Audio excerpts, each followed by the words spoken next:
Hello, friends. My name is Katie, and this is the Truth for Your 20s podcast. And I'm sure I have probably said today's guest is my favorite, but I'm going to say it again because today's guest is my favorite. It's so funny. It seems like every time this guest comes up in conversation, and she does, whoever I'm talking to is like, oh yeah, I follow her online. I love her. Me too, and probably you too. Her name is Maddy. Her name on the internet is Coming Home. She was born a girl, transitioned to a guy, and now identifies as a child of God. The very first time she posted a video on the internet, it had over 3 million views. So no big deal. We referenced that at the end of our conversation. But just so you know, her voice is deep. So it sounds like a guy at first, but don't worry, Maddy is a girl. She'll talk about that. And lastly, be patient with us. We had some Wi-Fi issues, so she had to move locations a few times throughout our conversation. And this is the first time I have this video on YouTube. So if you're checking it out on YouTube, let me know in the comments. Okay, I can't wait for this conversation. Here we go. If you are in your 20s hoping there is more to life than boys and Bacardi, you are in the right place. Katie Balmer has been a keynote speaker to over 60 colleges nationwide, encouraging 20-somethings to realize their worth, find their calling, and not take their bags. But seriously, Katie is an author, viral TikTok creator, wife, mom of 2 girls, and your adopted aunt that you never knew how bad you needed. Ready to have some real conversation tackling the hottest topics? This is the Truth for Your 20s podcast. Hi, Maddy. Hey, how are you? I'm so excited about this conversation. I am such a fangirl of you on the internet. I love what you're doing. I love your story. I'm so thankful for you to be here on the podcast and share your story. I think that everyone needs to hear your incredible, just your story and who you are. I think you're an incredible person. But anyway, I guess if you can maybe just give us a quick little, you have some super viral videos about your story, like the quick version, and then I want to dig in and. Okay, so a brief summary would be that I identified as transgender for years. I was born female at birth, and then I identified as transgender and started medical transition through hormones. I never did any surgeries, but I started hormones and was on those for about 3 years, and I have since decided to detransition. And well, I guess we'll talk about why. Yes. Started the kind of start at the beginning of like when I was younger and all that stuff. Okay, yeah. Obviously there's a lot more to that story. I would love to kind of peel back some layers and tell me more. Okay, so when I was growing up as a younger kid, I was definitely like the tomboy kind of thing. Like I wasn't really into dresses or princesses or anything like that. I wanted to be barefoot, climbing trees, running around outside. One of my favorite shirts was a bug shirt, and it had just like a whole lot of bugs on it, and it had like the names of it underneath it. Anyways, nice. That doesn't matter. But I just was not your typical like little girl, I guess. And anyways, so around the ages of 13 or 14, I found out what the word transgender was, and I had never really heard of that. And once I found out about it, I just like kind of dove into it on the internet and was like, whoa, like this is what I am. Like, this is who I am. Like, that's why I like girls, and that's why I'm more masculine. And that's why, so I leaned into that. And around 14 or 15, I think, I started, going by Ryder online. I had an Instagram account called Ryder505, and I just kind of posed as a guy. Like, I'm sure everybody on there knew that I wasn't, but yeah, I Ryder, and I was doing that thing. My mom found out about that Instagram account, and it just kind of all blew up. And it happened at my grandma's house, and my aunt ended up coming down to the house. And anyways, it was a big thing. And I ended up moving out of their house and moved in with my dad.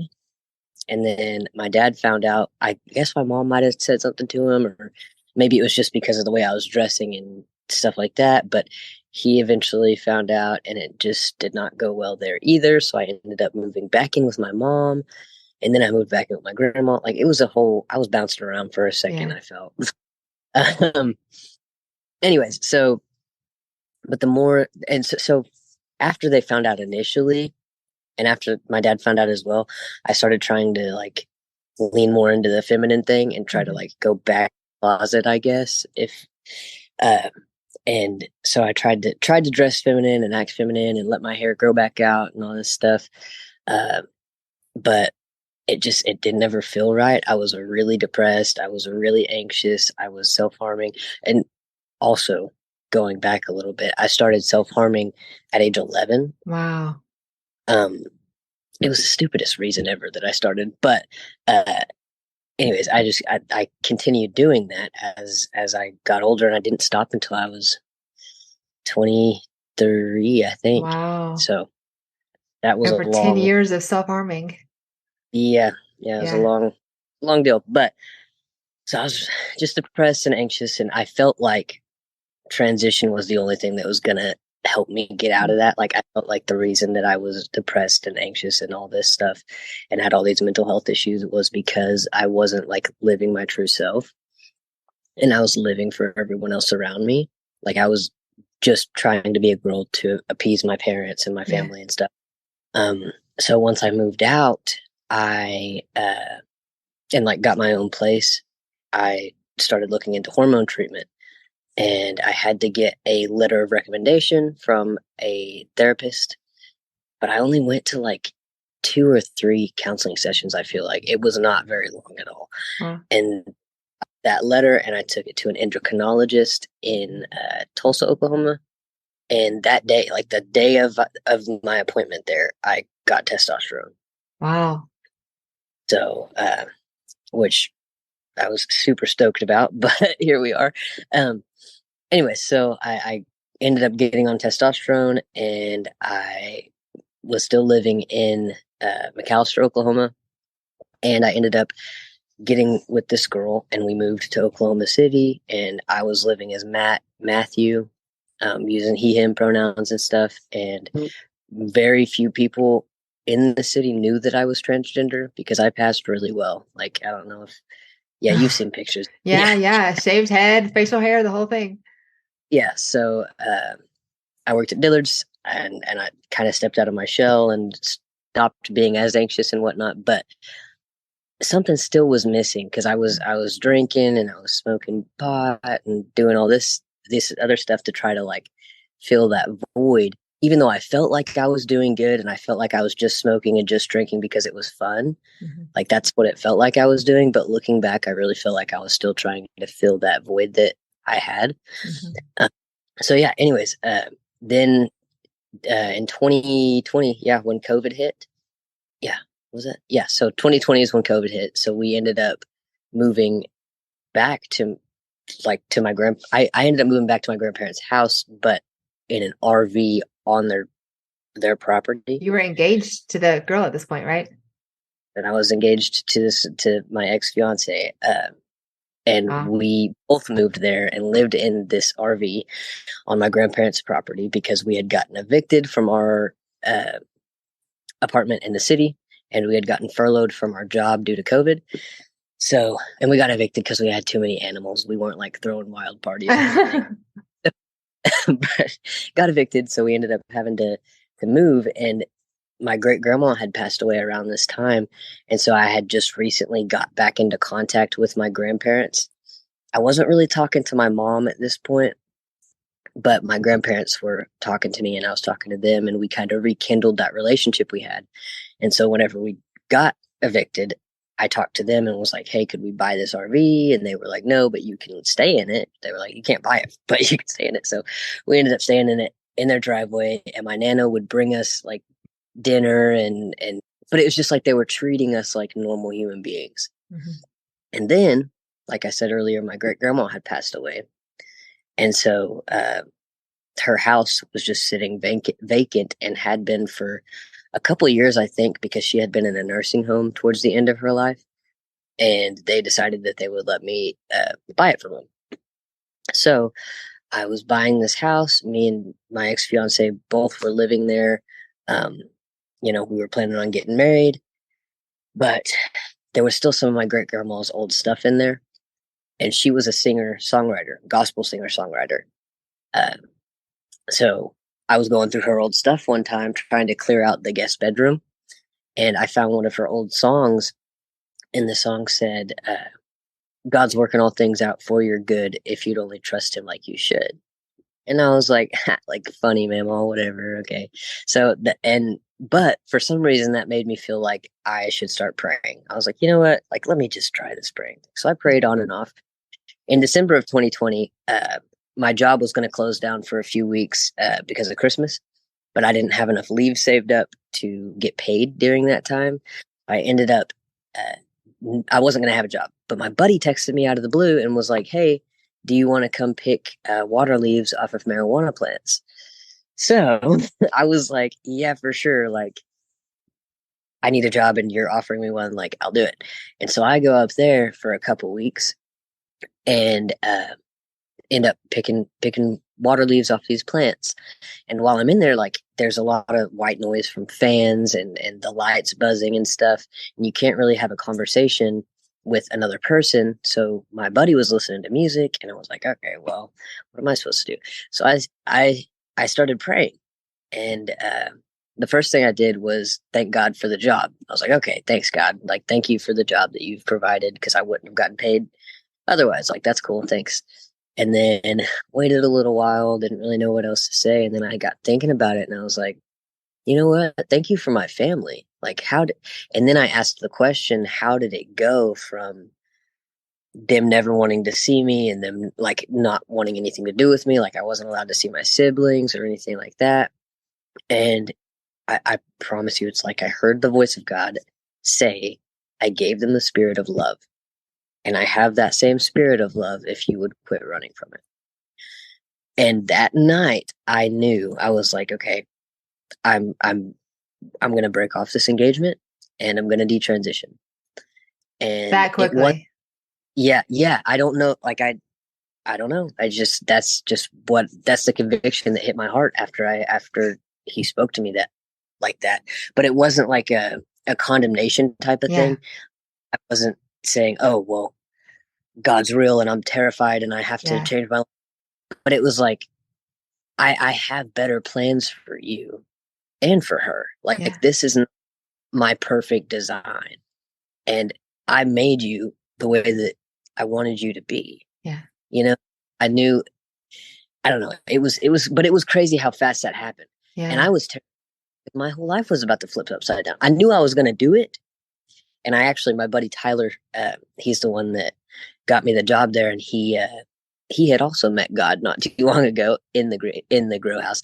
But also, I was not smoking, just for anybody listening. So, because I had several people be like, oh, well, you were probably just high. Like, no, I wasn't smoking. I had a government job, still do. I don't smoke the green stuff. Okay. So. No, well, and I just love that part of the story because, you know, when I was a kid, I used to think that all the Bible was a bunch of perfect people and like, here's go do likewise. But instead, as I learned it, you know, it's a bunch of mess ups.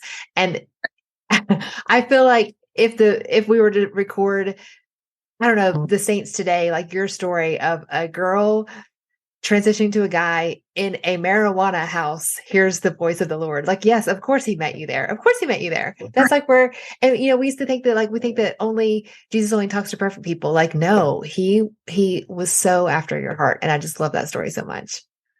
Absolutely. Yeah. It's correct. He's not scared of anything. He ain't scared of going in. You know? Yeah. Omnipresent. He's everywhere anyway. Yeah. Like, you are. Yeah. But so, yeah, I knew that night and I was like, Tyler, I don't know what I'm going to do and I don't know how I'm going to do it, but I know that I'm going to have to do it. Yeah. So talking to him and I was crying and he was crying and we were like trying to figure life out together. And so I waited a week to the day from that day to actually break off the engagement and let her know that I was going to detransition. And the reason being is because I was praying like adamantly that God would somehow speak to her and let her know that I wasn't breaking it off because I didn't love her. I wasn't breaking it off because she wasn't pretty enough. I wasn't breaking it if she did anything wrong. Like, I needed her to know that I loved her so much, and that's why I was breaking it off. Yeah. Because of my love for her, you know, and my love for God. And so, anyways, it went way better than I had expected. I told her, and well, initially, later on, I kind of, anyways, I told her, and she was like, I mean, I don't really agree. So I was raised in church. I was raised Church of Christ, which I don't really, I guess, identify with the labels of denominations, Yeah. but that's what I grew up in. And she grew up in a Baptist church. So like she knows the gospel and all these things, but she said that she, didn't really agree that it was wrong because everybody sins. And I was like, well, but I can't keep doing the same thing. Yeah. She was like, okay, well, I mean, she said, I love the fact that you love God enough to do this. Yeah. So that made me feel a lot better initially. I was probably part was talking to her about it. And then after that, I just had to really lean in on Christ because I had been telling everybody like, this is who I am and this is my truth. And like, I am a guy and I was supposed to be a guy from the beginning. And then I'm having to go back on that. Now, some people say that like, when I detransitioned, I was just doing it because I was brainwashed or whatever, and that I was never trans to begin with, and that I just realized I made a mistake, and I'm using religion as like a excuse for that. But I'm gonna tell you right now, like transitioning was the right decision for my flesh, not for laying down my life and picking up my cross. Yeah, my flesh was totally into that. I was in all the way. Like that's how I felt. Yeah. But through Christ, there is freedom, and I'm not called to live by the flesh. Yeah. So, anyways, yeah, that's what happened. That's what happened.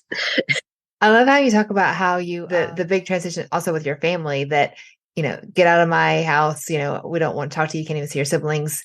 And not a whole lot of time. I know some time passed, but then this whole, like, as you said, God gave them the spirit of love. And I think we were talking one time and you were talking about how that spoke to you so much too, and kind of maybe softened your heart to accept Christ or whatever it was. Like we see Christ in people and how they kind of just modeled that for you. So I want you to talk about that for a second.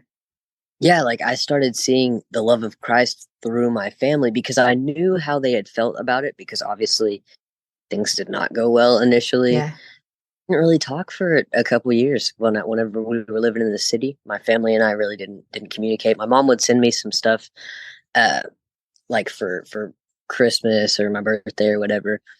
But one year I think it was a Valentine's Day present from her or something in the mail, and I texted her and I was like, "Hey, if I can't be around you, stop sending me things because it's helping anything." Like so anyways, we didn't really talk for quite a while. She was trying to still reach out with those things, but it really was just hurting because she wouldn't want me to come around and be there around my siblings. So I was just getting mixed signals, and it hurt me a lot because I miss my mom, but I knew their views on things because it didn't go well the first time. And whenever they started treating me like a normal human being, they weren't accepting now let me just point this out. They weren't accepting my new identity that I was identifying as.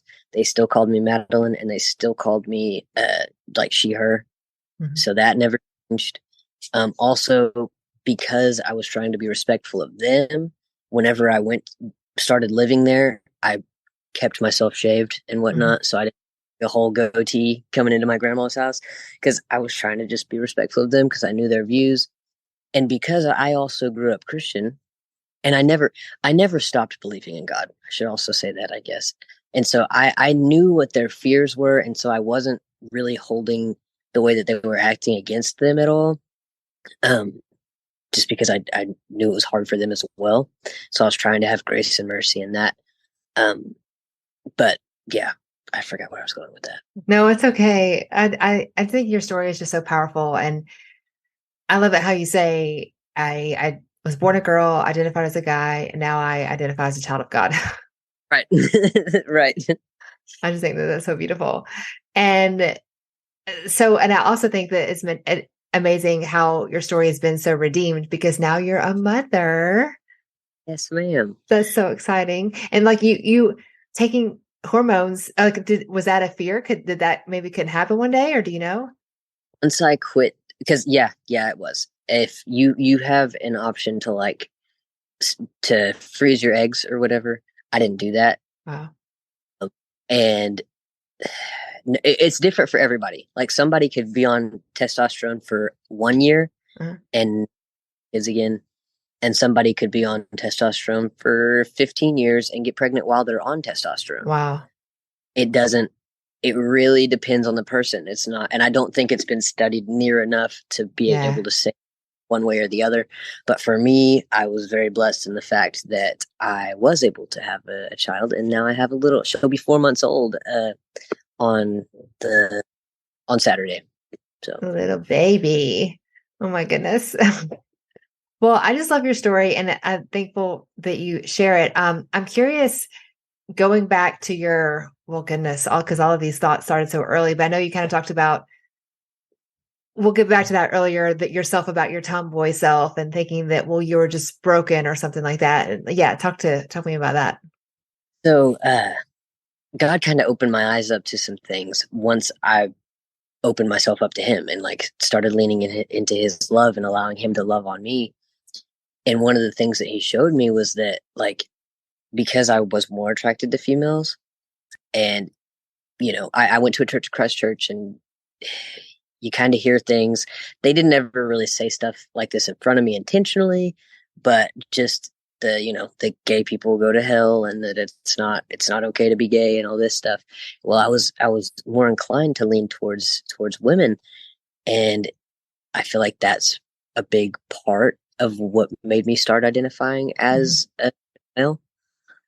Because I was like, okay, well, if I'm a guy, then I'm straight. Oh, oh, So I feel like that probably has a lot to do with it. And then another thing that God kind of opened my eyes to, um, my dad was not. I mean, Dad, if you're listening, like he's doing way better now. He's great. He's he's worked on himself a lot. But back then, like he wasn't the greatest as far as like communicating things and not getting angry and saying some things and doing some things. So I wanted to be a better dad than my dad was, and I wanted to be a better husband than my dad was.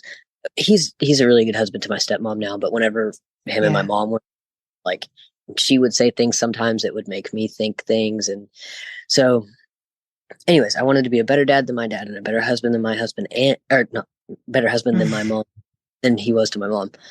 And also during that period of time when I was trying to act the part of a girl, whenever they had initially found out and I was trying to go back in the closet or whatever, during that time, I dated a couple guys and some things happened that just weren't great. And so I wanted to be like, I didn't trust men to protect women, I guess. And I have a really big heart.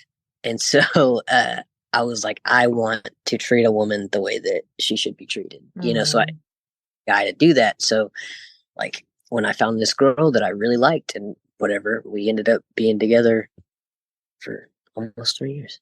Wow. Your heart was in the right place. Like, I want to, quote, fix the dating world. I want to be a good husband. But, it's, I always look at us as children. Like, it's like I want to do the right thing, but in a way like, oh, let me fix it. And God's like, why don't you let me fix it? He's like, you can't fix everything. Like, you that's can't. Cute. Right. But that's cute. But yeah, it didn't. But that I feel like that's where my mindset was, because I hadn't ever thought of anything like that until I started praying and talking to God and seeking His wisdom and asking for myself. And then He kind of opened my eyes to that being part of the reason that I wanted to transition. And actually, about a month ago, I was talking to someone who I think she was 17. And she was considering transitioning or had already socially transitioned. And her mom was like talking to her about me. And her mom reached out to me and asked if I could talk to her. And I mean, I was like, if she's willing to, like, I'm not going to try to talk to anybody who doesn't want to talk to about it. But she was. And so I got on the phone with her a few days later. And I explained that part of my testimony to her, and she was like, huh, like I had never thought of that, because her family dynamic wasn't the best either. And so, I mean, I'm not quite sure. I need to reach out to her again and see how she's doing.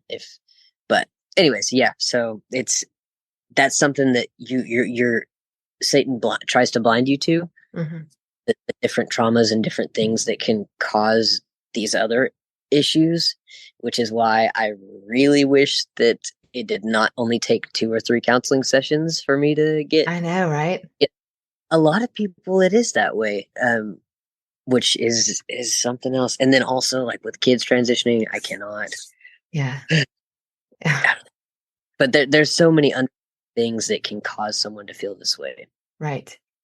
Well, yeah, I want to have a few more questions, but like feelings, I have this blog post that stood out in my mind that says feelings are leaves, that, they can seem overwhelming, like in the summertime when they're covering the tree, but they come and go with the seasons, right? And so if we are to make a huge decision, like changing who we are as like human, like male or female, based on feelings, I have a lot of questions, like I guess I'm curious. Well, sorry, so many directions I want to go with this. You're good. I love what you do online, and you welcome people to have conversations with you about this. Hey, if you're having this way, this is a safe place. Like if you have these feelings, this is a safe place to talk to me about the kind of stuff. I'm curious what you hear, what people say when they reach out. Like, is it, I don't know, just struggles in their own skin? Is it family issues trying to save the world? Like, yeah, I'm curious what you hear.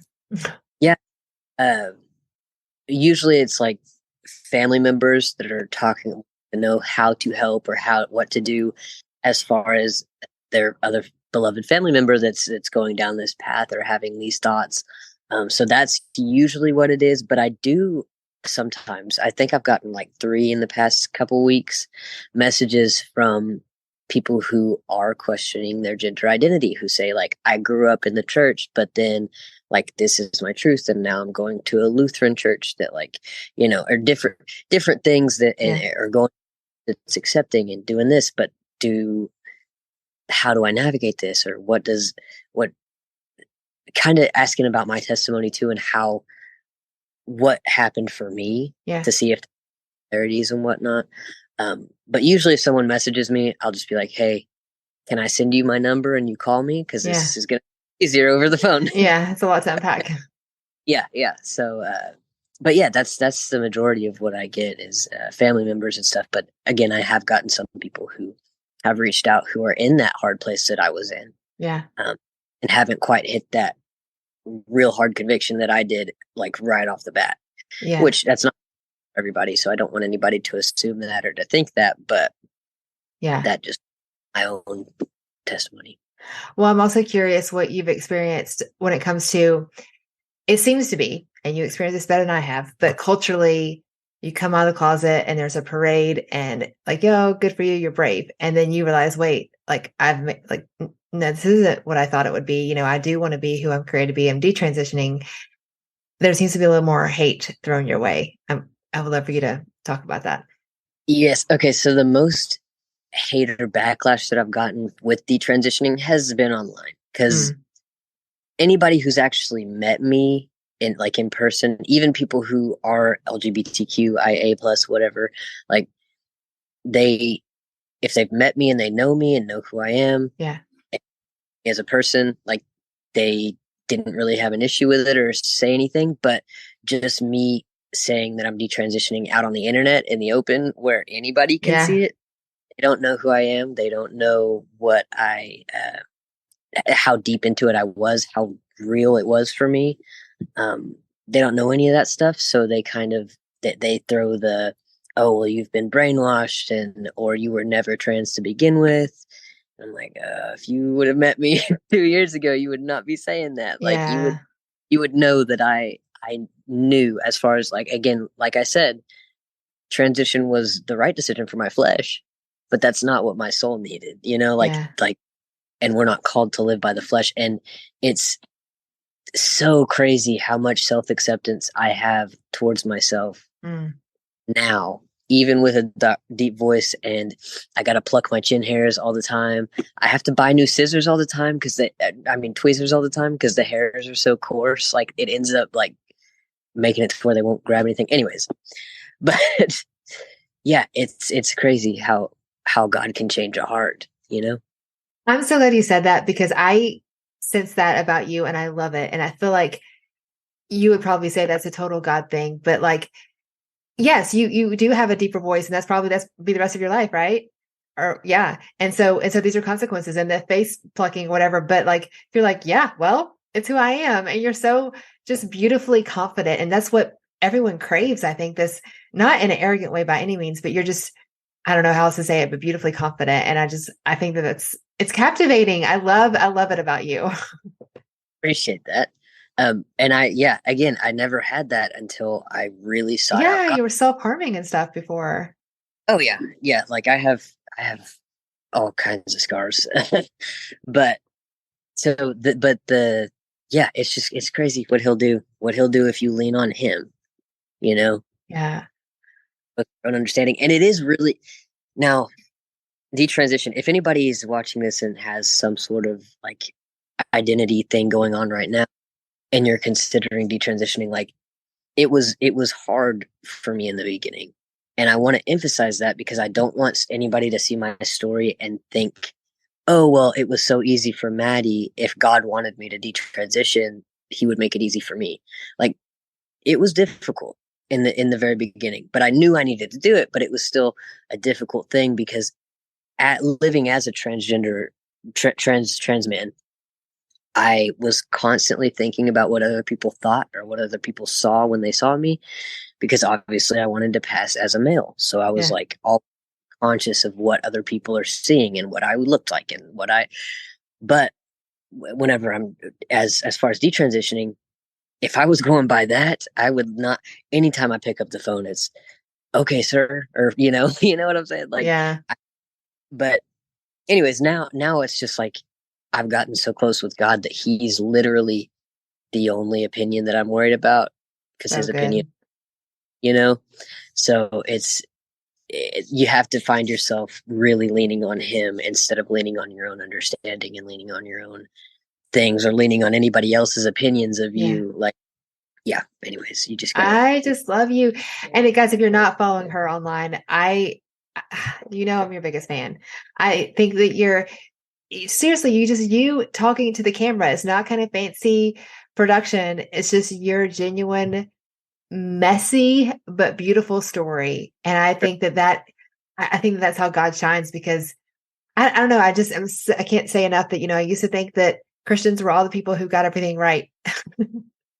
And Jesus is like, hey, well, I'm going to talk to her in a marijuana growing plant. So, Yeah, for real. or grow house or whatever they're called. Yeah. Yeah, it's crazy. Again, he's not scared of nowhere and I he's everywhere. know. So let's talk about for a second what you're doing online because was it your very first video of you with the short hair and you're putting on the makeup and That was my very first video ever. how many So I millions know of views? it 3 point something million. Nice, nice. So, but it's 100% a God thing and him using what he's done in my life to show other people. Cause I mean, it wasn't really a huge, big production, great put together thing. Like it was the first TikTok I'd ever made. It was not done super well. Like it's kind of cringy looking back on it. Like me trying to put on People were still eyeliner. trying to figure out TikTok at that point. It was like 2020. Right. That's fine. So, but yeah, I posted it and literally it was that night and it just blew up and I was like, what in the world is going on? But I mean, there was also a lot of hate on that video, Of course.